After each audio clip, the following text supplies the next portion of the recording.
if you are trying to look for an upgrade from something like the Scrambler, you do not have too many options unless you go to the very higher cc category. So this is a good option between, if your budget is between 4 to 5 lakhs. The Scrambler XC now comes for almost about 4 lakhs on road. This comes about 5 lakh, a little more than that on road in Bangalore. So about 4 to 5 lakhs you can get both these vehicles, but this has the advantage of a twin cylinder engine, much smoother, better sounding. Better sounding is of course a relative word, because I like the sound of the Scrambler, although they're the single cylinder vibes, but it has a very nice beat about it. What do you compromise on? Well, the riding positions are very different. They are as different as chalk and cheese. So that's a Scrambler meant to do decent amount of off-roading. This is not meant for those purpose. This has got about 160 mm ground clearance, which is not bad considering that it's a street bike, you know. So it is quite decent, almost as good as the Duke 390, the new one. The Scrambler of course has got a 150 mm ground clearance, which is not great by ADV standards, but is much better and will allow you to go off the road quite often. And more than this, the suspension travel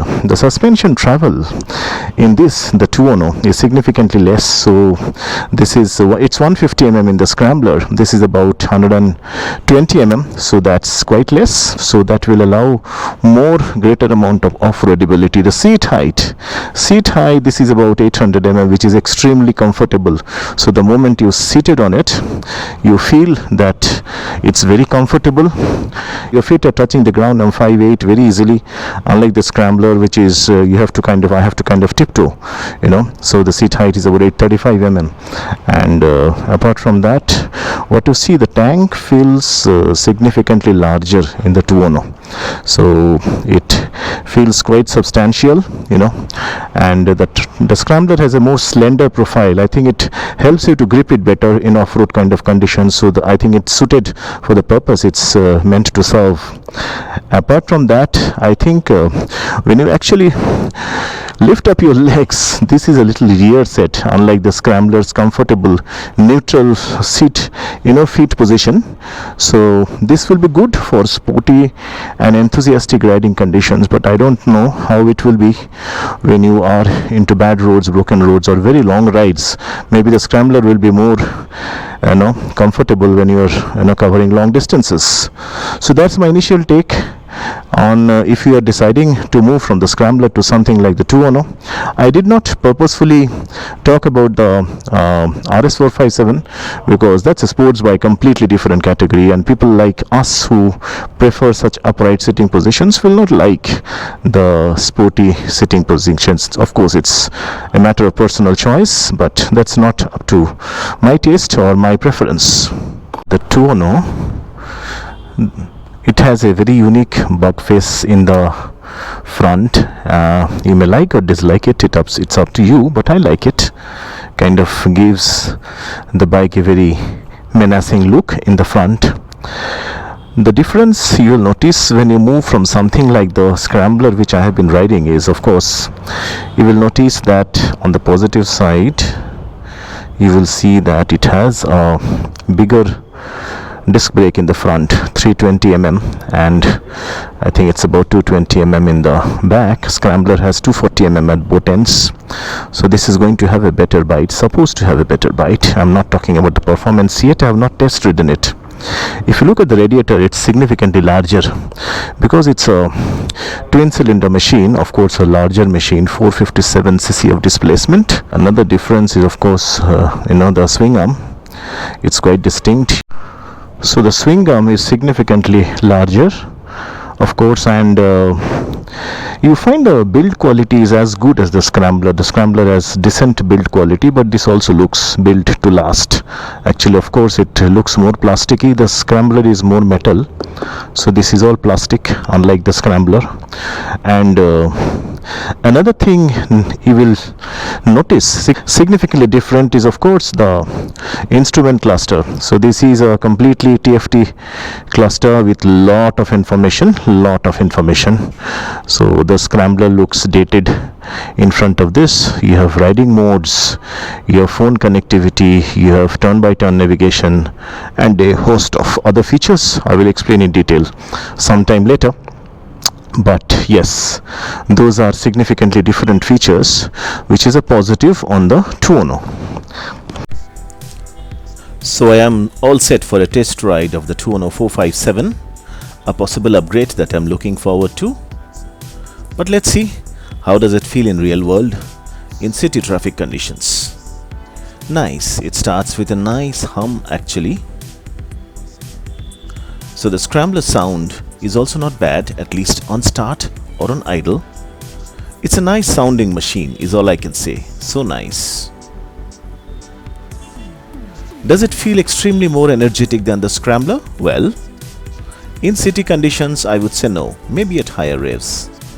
Because the Scrambler is quite an energetic machine. A lot of the 39 bhp of power that the Scrambler generates, it's concentrated at the bottom end.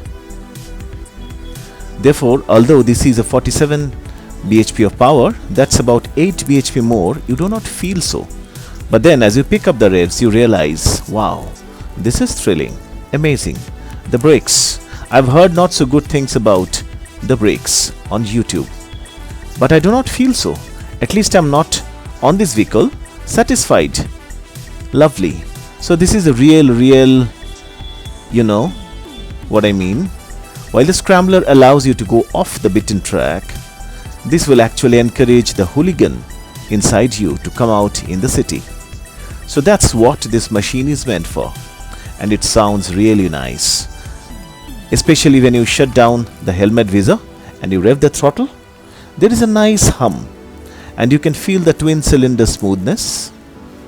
No doubt about it, guys. So if you're looking at fun inside the city, there are no two ways about it. And if you have a budget of 4 to 5 lakhs, do not think twice.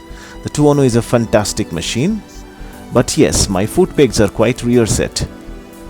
And I do not know how long I'll be comfortable on this. But for short rides or for breakfast rides, it's fine. It's not bad actually. So it goes like there's no tomorrow. When you really rev the throttle, look at it. Let me see how tractable it is. I love this tractability tests, because that's where it makes a lot of difference in city conditions. I'm on the first gear, 10 km/h. I lift the clutch. Well, it rolls, no problem. I go to second gear, and yes, it goes to 30. Even at 15, 14, 13 km/h, this is amazing. So I'm on third gear.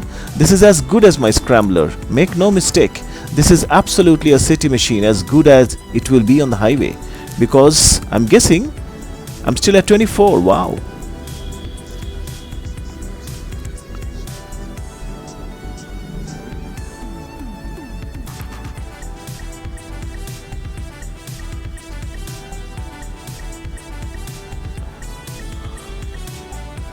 Lovely. Fourth gear, I'm rolling on at 25 km/h. Can I accelerate from here? Why not? Let me step on the gas. Wow, it picks up like there's no tomorrow. Lovely. It picks up very nicely from 25 km/h. And the only thing that you have to get used to is, if you're coming from something like the Scrambler, is the sitting position.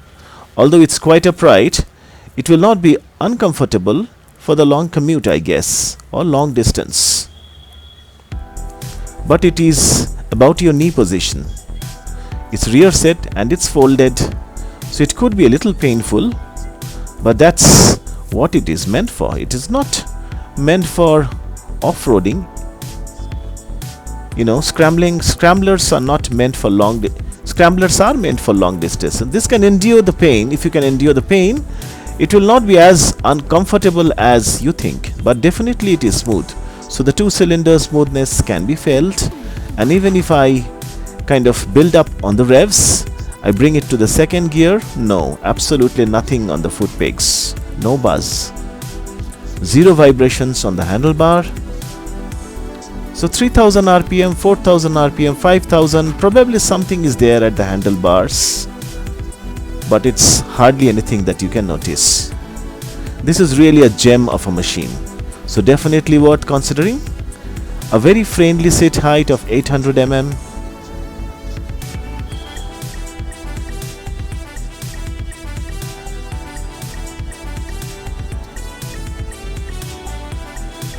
It will not cause you absolutely any pain whatsoever. In putting your feet down, I have to kind of tiptoe on my Scrambler. This is very easy to handle. This is probably as easy to handle as my FZ25 that I used to ride long back. So no different from the FZ25, with significantly greater amount of surge. When I twist the throttle, thanks to the twin cylinder and the 47 bhp of power and the 43 Nm of torque, which are instantly available below 3000 rpm, 80% of it, I'm dying to actually test this machine on the highway. I should get an open highway and see what are the limits of this machine. The RS457 has earned quite a reputation for itself. It is exactly the same engine with the same specs, the same power and torque figures, so it should not be any different, other than the given fact that this is just one tooth more at the rear sprocket to increase the low-end tractability. So that should not make a difference in the highway cruising abilities, I guess.